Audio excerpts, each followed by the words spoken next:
My guest, Richard Pite, is presenting a concert of his music. So, Richard, you're a vintage drum expert, I know. What's so special about Gene Krupa? What he did was he took all that had gone before, such as Zutty Singleton and Baby Dodds, and more contemporary drummers of the 1930s, such as Chick Webb, and he delivered it in a very commercial, accessible way to the great white American public, who bought it because he was just the greatest salesman of the drums. He was a showman par excellence. There's nobody else I can think of who can play so quietly on the one hand and then open up with this complete control across the range. That's right. It's very exciting stuff. Technically, it's not actually that difficult to do when you compare the sort of astonishing things that go on in drumming today. What Krupa's style actually requires of you technically is nowhere in the same class. But what it is, it's the execution of it, and it's the showmanship which is so much part of it, which makes it such a winning package. Now, ladies and gentlemen, there's something for everybody in this show. This next item is for the hard of hearing,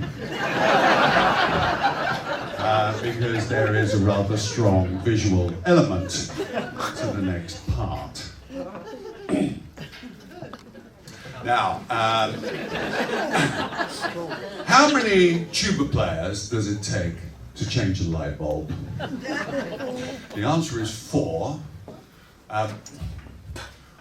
1 to change the light bulb, and 3 to complain that it's too high. And that joke is particularly relevant because standing behind me, ladies and gentlemen, is the man that plays all the high notes. He is actually a trumpet player by trade, and he's working his way down the food chain. And we're delighted to have him with us today, and he's going to be my confrère in this next routine. His name is Harry Evans. Now, what we will attempt to do is to keep the 3 balls in the air whilst playing I'm Forever Blowing Bubbles. I have been doing this routine for 30 years and haven't succeeded once. But I've been told that the failure is more amusing than the success. So let's see how we can go. My pockets are absolutely stuffed with balls, so do not panic. If they go flying amongst you, it's all right. I have spares. Here we go. Right. Wasn't that lovely? I think it's time to get back to some serious jazz now, ladies and gentlemen. Back to Tiger Rag, one of the great all-time classics. My wife was very concerned about me. She says that she's very worried about the man of my advanced years carrying around the amount of rubbish that I have to do. You may have noticed, those of you who've seen me before, that I do specialise in big, heavy, bulky, noisy instruments.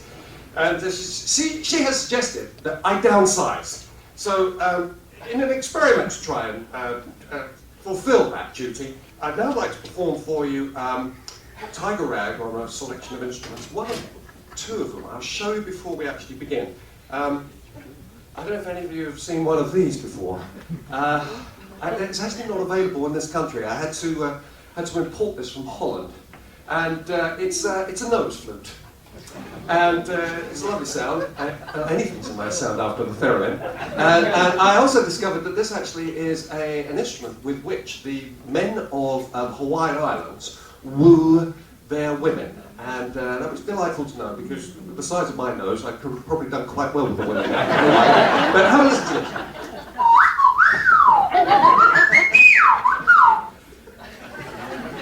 Turn a woman into jelly, wouldn't it? There we are. So there we are. So that's the nose flute. We'll be hearing a little bit of that.